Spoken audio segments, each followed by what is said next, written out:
This has got to be one of my most requested videos by heterosexual men.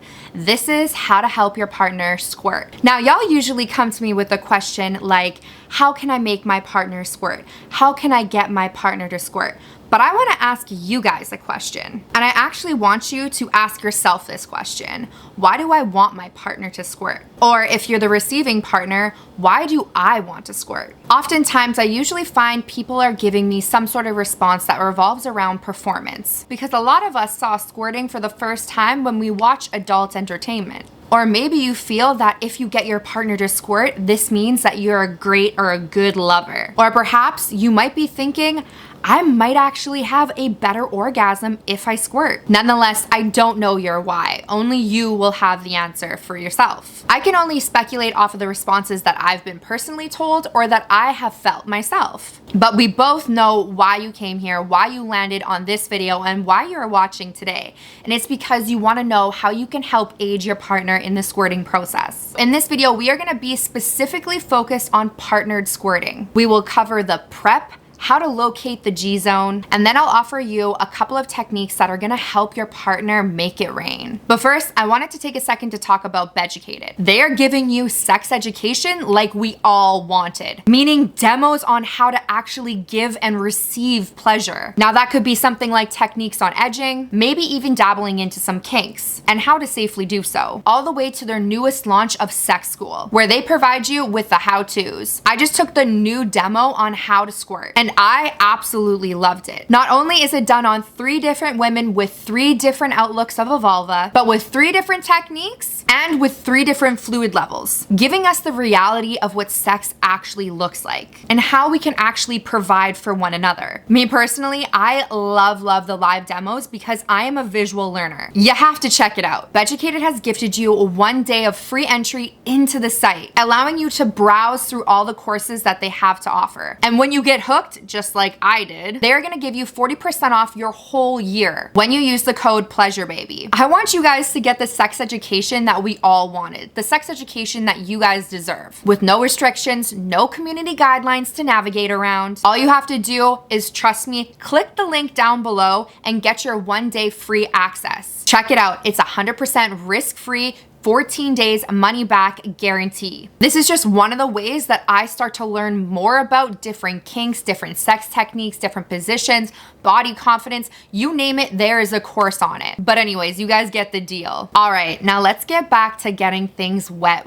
So first things first, strap up because this is gonna be a video condensed because you gotta get your pen and paper out. I'm gonna be moving fast. I cannot sum everything up into just one video. This should be like a series. But the first thing that I want you guys to understand is that you cannot make your partner do anything that they don't want to do. Y'all both have to be on board. Communication is gonna be huge in this process, just like how it is in pretty much anything sex related. Not only are you guys gonna have to have a talk beforehand, like about what fears you have, what judgments you might have, what toys you might want to use, just an open line of communication where there is absolutely no judgment. Any type of question that you guys have for one another is going to be answered before you get to the bedroom. Now, just because the process is starting and it's all going down does not mean that communication stops. If anything, it ramps up. I'm gonna need you guys to provide your partner with support. This means that the receiver is making pretty much, if not all, the calls. Asking questions. Do you want lube? What toy do you want to use? Do you want it faster, softer, slower, more aggressive? Get them to tell you what they want. Now, this is not a project. This is something that comes with no pressure. You want your partner to feel safe in the environment and safe in their body.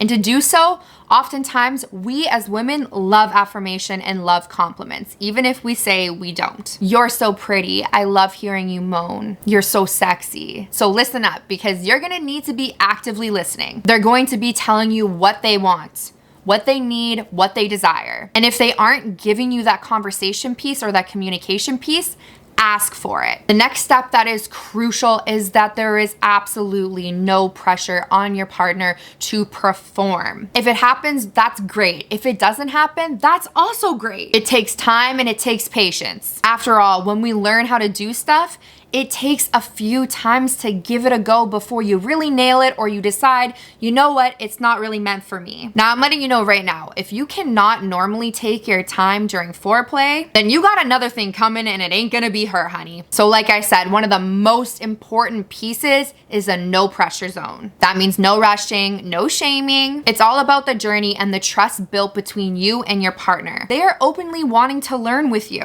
Please do not ruin that. For a lot of women, this might be very vulnerable and pushing a hard edge with them, but they're wanting to lean into it a little bit more. So when we're new to something, when we're unsure about something, we start off slow and we ease our way in. We make our partners feel comfortable. And that rolls us right into prep. I want you guys to be bringing the best version of yourself. Create a space that feels good to both of you. Now, this is a tip that you don't have to do. However, a lot of women really love it when you go the extra mile and you just think things through a little bit more. So maybe it's something as simple as playing some soft music, playing some erotic music, lighting some candles, giving them a massage to drop them into their body and make them feel relaxed. But I'm gonna give you guys some tools that I think are pretty essential. For starters, a squirt blanket might be a really great idea. Now, if you don't own a squirt blanket, I'm gonna tell you, you need to get one because it makes the cleanup so much easier. But if you don't have a squirt blanket and you don't feel like going out and buying one, towels are always a good idea. Next up, you wanna make sure that you have got some lube because nothing feels good when it's friction based and the outside of our vulva doesn't lubricate itself. And then you're gonna bust out some toys because you might need a little bit more help than you think. So clit suction toys, direct clit stimulation like a wand is a really great idea. Some sort of toy where they can provide some external stimulation, whether that be to the clitoris, the labias, the opening of the vagina. This is gonna aid you. This is also gonna save your fingers, save your forearms, and save your hands. And it's also a way of spicing things up. Now, if you're wanting to use a toy for internal stimulation, which I do recommend at least having on board just in case, because forearm cramps or finger cramps can happen. I have definitely been there where I'm like, I need a minute, but you're really close, so let me help you out with some toys that I have on board. So using a G-spot vibrator, a glass dildo, or a glass wand, any type of toy that is meant to stimulate the G-spot will usually have that upward curve. Now, when we're talking about the G-spot, or what I like to call the G-zone,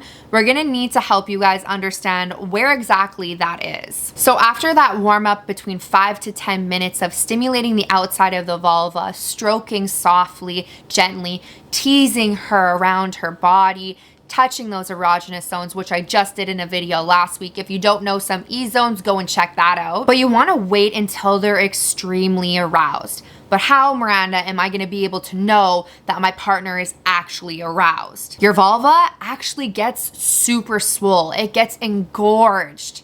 It fills with blood, just like an erection. Before you enter them at all, I highly recommend, and when I say I highly recommend, I definitely recommend asking them, are you ready for fingers or are you ready for penetration? Now for me, I always like to start with my fingers. This is solely because I want to feel where their G-spot is, because everyone has the same anatomy, but we all have different types of layouts. So I take my 2 fingers and I insert them up towards their belly button. You want to have a slight curve in your fingers, making almost like a C shape. Now keep in mind, the G-spot is only an inch or 2 in. So with that slight C shape, you're going to apply pressure up towards the belly button. This is gonna be gentle, but a firm pressure. You should feel a spongy textured spot, some sort of rib-like texture happening on the actual G-zone itself. Once you are there, confirm that you're there. Check in by saying, right there, babe, or does this feel good? Now let's talk about the motions that you're gonna be providing either with your fingers or with a toy. So still with those 2 fingers in that C shape, that come hither motion is gonna be very prominent, except for you're not actually doing this because your fingers are gonna tire out right quick. I'm telling you right now, you will probably last about 2 minutes, if that. So the actual movement itself is gonna be coming from the arm as a whole. Think about it coming from your shoulder, but you're doing that scooping motion, just like this. Now you can also press and release against that G-zone. You can add little circles. You can do full swivels throughout the vagina. My key tip here is going to be watch your partner's hips. I repeat, watch your partner's hips, because naturally our body and our hips are just gonna wanna glide into the motion that we are wanting and the motion that feels the best for us. So when you see the hip motions happening, go with that motion. Now I want you to keep in mind that some people might be able to squirt with just clit stimulation, where on the other hand, some people need G-spot stimulation. And then you have the people that need G-spot and clitoral stimulation.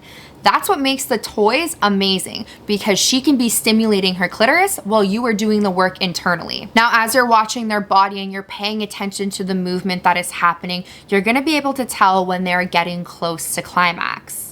1, they might vocalize. 2, their body might start to tensen up. Their breathing becomes fast, maybe even more shallow. Now's the time where you can try out this next move. However, it does involve some rhythm. So essentially what you wanna do is apply some pressure right above the pubic bone. What this does is it actually pushes the back portion of the clitoris into your fingers here, which is essentially the G zone. So as you're aiding by applying that pressure, you're pushing the G zone even further into your fingers.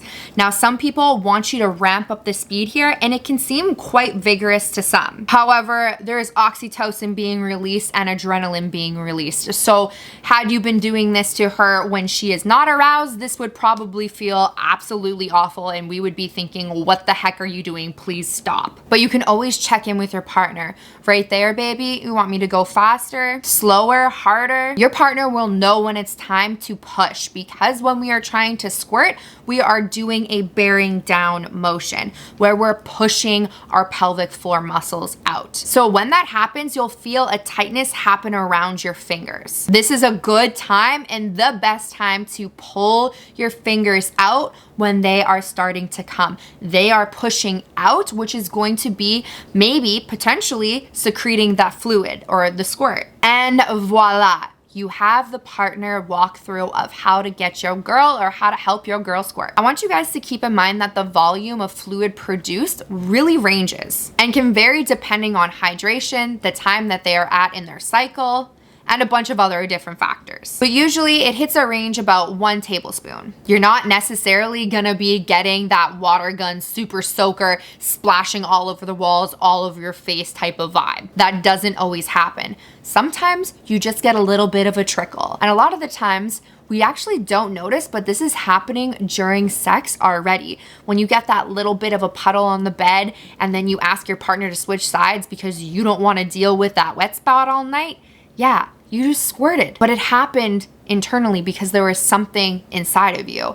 That's why it's important to pull out so that you can actually release those fluids. This is meant to be steamy, sensual, sexual with 0 pressure. If you hold space for a really good environment and there's solid communication, the only thing that's gonna come out of it is fun and a good time and a good connection. And hey, even if they don't squirt, they get a good come out of it. All right, babies, if you have any other questions revolving around this topic, drop them in the comments below or come to my Instagram and DM me and I will personally answer you. Don't forget to check out Beducated for more sex education, and I will see you guys on Thursday for another episode. Cheers.